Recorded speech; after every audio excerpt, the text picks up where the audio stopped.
لما يكون اعلى سعر وصلته عمله الهيمستر المفروض اللي هو 0.01، يعني المفروض عندك ال 4000 عمله عاملين 40$، وحاليا يبتدي السعر الخاص بيها ينزل ل 0.007، يعني المفروض عندك ال 4000 عمله الخاصين بيك عاملين $30، وحاليا برضو السعر نزل تاني ل $29، يعني احنا ما بنتكلمش في $30 كمان، لا ده كل ما الوقت بيعدي المفروض ان سعر العمله عندك بيبتدي ان هو ينزل. عارف ان انت مستني الفيديو الخاص بيها يا عزيز عشان تعرف هل هتبيع العملات الخاصه بيك ولا هتحتفظ بيها، وايه السبب ان سعر العمله الخاص بينا نزل او هبط بالشكل دوت وما كانش زي ما احنا كنا متوقعين. احنا توقعنا فعليا ان هو يجي 0.1 0.2 0.3 وهكذا لحد ما كنا خلاص متوقعين اللي هو هيوصل لنص دولار اللي هو الرمز الواحد. فايه اللي حصل للكلام ده كله؟ هل السيوله المشكله ام بوت الهيمستر كومبات ضحك علينا او في اسباب تانية للكلام ده؟ الحقيقه معايا تفاصيل كتيره جدا النهارده واحداث هامه حابب ان انا اكشفها لك، بس عشان اكشفها لك انا محمد ودي قناتكم مدرسه اشباح النت. ما تنساش تحط لايك للفيديو دوت، ولو حضرتك جديد معانا ما تنساش تعمل سبسكرايب في القناه وتفعل الجرس فوق كل الاشعارات عشان يوصلك كل جديد. ويلا بينا نبدا في سرد الحكايه. ده هو بوت هيمستر كومبات، المفروض اشتغلنا عليه فتره كبيره جدا جدا جدا جدا، يعني تقدر تقول شهور كامله ضاعت. بسبب ايه؟ بسبب السيوله الخاصه بعمله HMSTR الخاصه ببوت هيمستر كومبات. وفعليا البوت ده من اول ما نزل وهو مكتسح الدنيا حرفيا، ملايين الملايين اشتغلت عليه، كله بيبحث عن الفيديوهات الخاصه ببوت الهيمستر. مش بس كده، لا ده المفروض ان في ادراج للعمله الخاصه بيه النهارده، وحضرتك تتفاجئ زي اي حد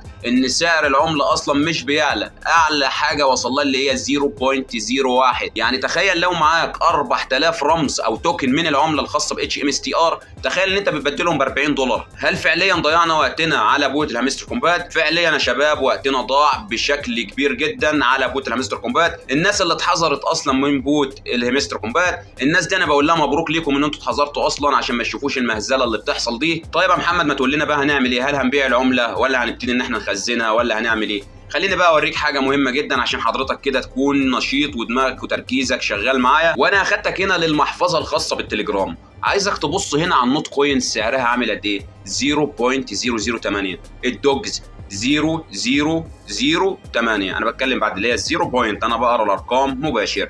عندك لمستر كومبات 0.007. يعني ايه الكلام ده؟ معنى كده ان فعليا التليجرام خلاص عمله هيمستر كومبات، عمله الدوجز، عمله النوت كوين، عمله التنكوين، المفروض يا شباب ان العملات دي كلها تابعه لمين؟ تابعه للتليجرام رسميا. لو تلاحظ ان في بوتات تانية كانت اندرجت عندنا والمفروض ان هي ما ظهرتش هنا فين؟ في محفظه التليجرام، فبالتالي سعر العملات دي بيبتدي بعد ما هو بيكون وصل القمر فعليا. يعني عندك عمله زي مثلا ايفا كوين، العمله دي كانت كويسه جدا، انا حولت منها $73، فمعنى كده ان الرموز اللي اخدناها من الهيمستر كومبات كانوا قاصدين بيها يا شباب ان هم ينزلوا السعر الخاص بيها. في حمله كبيره جدا موجوده حاليا على اكس اللي هو تويتر سابقا ان هم يقطعوا بوت الهيمستر وما يشتغلوش عليه تاني و فانا هقول لك من موقعي هذا ان سعر العمله دوت هيبتدي ان هو يرفع.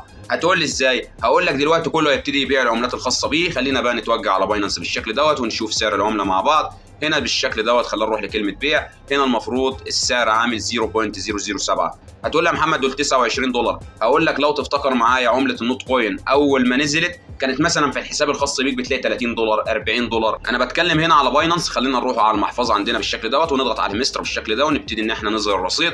المفروض السعر عامل معانا قد ايه؟ $28.94. زي ما حضرتك شايف $29 $29.06 وهكذا و7 سنت بيبتدي ان هو يتحدث تلقائي عندك. حاليا نزل ل $28. فانا حابب اوصل لك فكره بس، المفروض يا شباب ان العملات الخاصه بيك دي انت كسبتها بطريقه مجانيه، ما يهمكش بقى التعب اللي انت تعبته. هتقول لي يا محمد انا تعبت شهور والكلام ده، هقول لك يا عزيزي $29 دي كويس ان انت اصلا كسبتهم من الانترنت.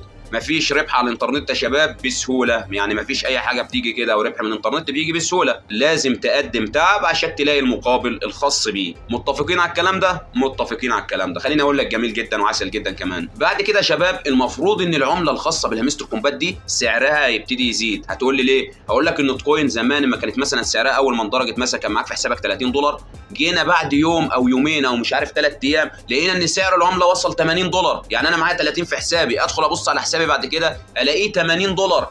فعليا الناس كلها بدات تبيع، كانت السيوله اللي هم حاطينها للبيع اصلا قليله، فبالتالي حضرتك بتاخد ال 30 دولار دي. ما انت شوف كام مليون بتوزع لهم، يعني انا باخد 30 وغيري بياخد 70 وغيرك بياخد 100 وغيرك بياخد 500 وهكذا. فشوف السيوله اللي هم حاطينها دي قد ايه. فبالتالي بعد ما الناس كلها تبيع الرموز الخاصه بيها، فاحنا دلوقتي معانا رموز على المحفظه الخاصه بينا. فبما ان العمله دي موجوده اصلا على التليجرام زي النوت كوين وزي الدوجز، فبالتالي يا شباب سعر العمله دي هيبتدي ان هو يرفع تاني. يعني حضرتك حابب تبيع، كل اللي عليك ان انت هترجع التداول بالشكل دوت وتروح للبيع زي ما عرفتك في الفيديو اللي فات. بعد كده بتبيع العملات الخاصه بيك وهتتحول معاك لدولار. دي في حاله لو انت حضرتك محتاج الدولارات دي فعليا. انما فعليا برضو لو حضرتك مش محتاج العملات دي ومش محتاج الفلوس اللي انت هتكسبها من العمله دي بطريقه مجانيه، فكل اللي عليك ان انت هتنتظر يوم يومين 3. هتقول لي يا محمد ممكن سعر العمله ينزل؟ هقول لك ايوه، لان التداول يا شباب بقررها في كل فيديو ليا، التداول دايما بكل مخاطر. لو مش عارف الفرق بين انك تخزن العمله وتبيعها امتى،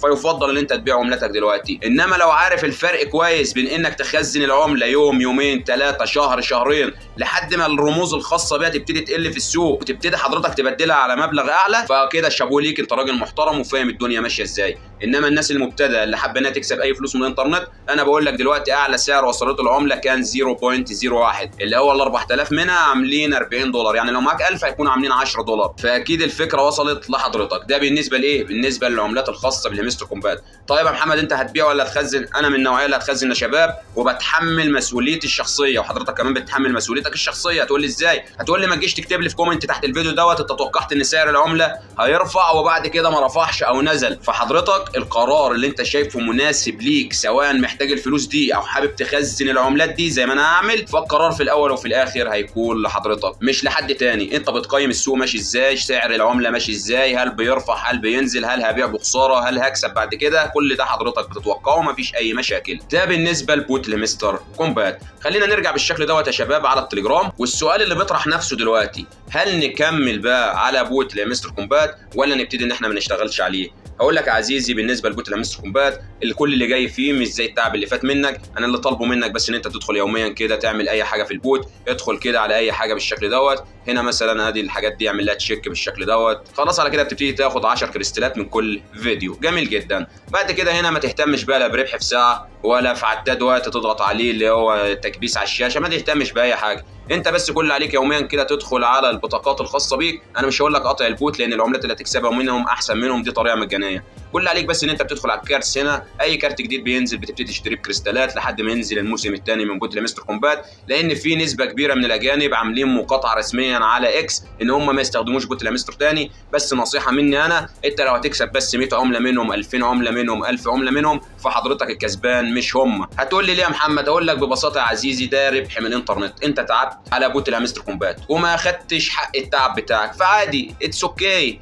انما حضرتك بقى في بوتات تانية ما تنساهاش، يعني تابع القناه عندنا هنا، حط اللايك بتاعك، حط السبسكرايب واشترك في القناه. في بوتات كتيره بنزلها مكسبها اعلى من الهيمستر كومبات اللي عامل ضجه كبيره في الدنيا دوت مش عارف ايه ده. عندك مثلا بوت زي ميمي فاي الشرح اللي فات، عندك بوت زي بلوم. وبما اننا اتكلمنا هنا عن بوت بلوم فخلينا اوضح بقى حاجه مهمه كده بخصوص السكريبت اللي انا نزلته البوت بلوم. اولا يا شباب السكريبت الخاص بينا قلت لك ده الاصدار الاول في خلال الفيديو اللي فات، فقلت لك هيكون في تحديث، لان ما بيكون في سكريبت شغال على حاجه معينه وعدد كبير بيستخدمه بيبتدي البوت تلقائي ان هو يتحدث. خدها قاعده كده، انا في المجال دوت بتاع السكريبتات والبرمجه عموما من سنين السنين. ده غير كده كمان لو رجعت الفيديوهات بتاعتي القديمه سواء على القناه دي او قناتين اليوتيوب الخاصين بيا اللي اتقفلوا من 2009، او خليني صريح معاك انا ظهرت على السوشيال ميديا في 2014، انما انا في المجال دوت من 2009 حرفيا. فمعنى كده يا شباب ان كتر الضغط على ريكويست معين بيبتدي يحصل خلل في المكان دوت، فبيبتدي صاحب البوت يحدث الكود الخاص بيه عشان يلغي الكلام ده. هتقول لي يا محمد النقاط الخاصه بيا بعد ما كان بتزيد رجعت تقل، ما تستخدمش السكريبت.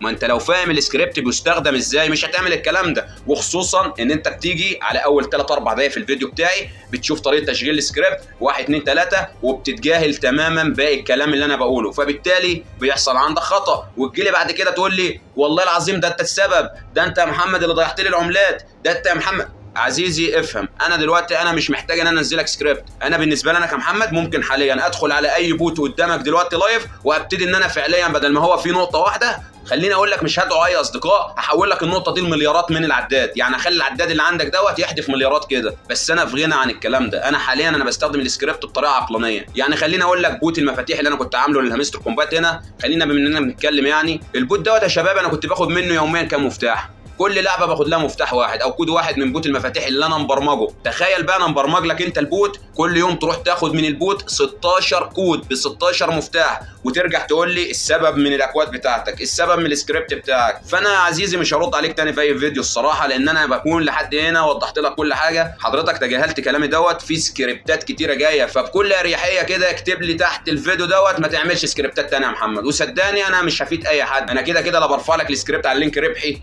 ولا ببيع لك السكريبت، انا بنزله لك بطريقه مجانيه بالكامل. في ناس كتيره جدا بتدعمنا، في ناس كتيره اللي هي متابعانا من سنين عارفه السكريبتات بتشتغل ازاي وايه المخاطر الخاصه بيها. وخصوصا انا كنت بعمل سكريبتات لشركات الاتصال المصريه، كنت باخد رصيد منها ببلاش، كنت بعمل باقات للناس ببلاش، بنزل للناس جيجات نت. يعني عارف يعني ايه جيجات نت؟ كانت بتوصل لتيرات نت على خطوطها ببلاش. فما تجيليش حضرتك على بوت تليجرام الكود بتاعه مجرد سطرين ان هم بينفذ الاوامر اللي انا عايزها وتقول لي ده السكريبت بتاعك اللي عمل في الحساب بتاعي كذا وكذا. حضرتك ما بتعرفش تستخدم السكريبتات، مش فاهم طريقه الشغل بتاعتها، فيا ريت حضرتك تبتدي تبعد عن قناتي نهائيا وعن السكريبتات اللي انا بنزلها. كان لازم نوضح الكلام ده يا عزيزي. نعم، انه الرعب المتنزل في ظلام الكون الدامس. يا الهي، لحد هنا بكون انتهيت. اتمنى اكون افدتك من الفيديو دوت. انا هخزن العملات الخاصه بيا، وزي ما قلت لك السيوله الخاصه بعمله الهيمستر كومبات هي السبب في الكلام ده كله. اشوفك في الفيديو الجاي على خير. سلام يا قمر.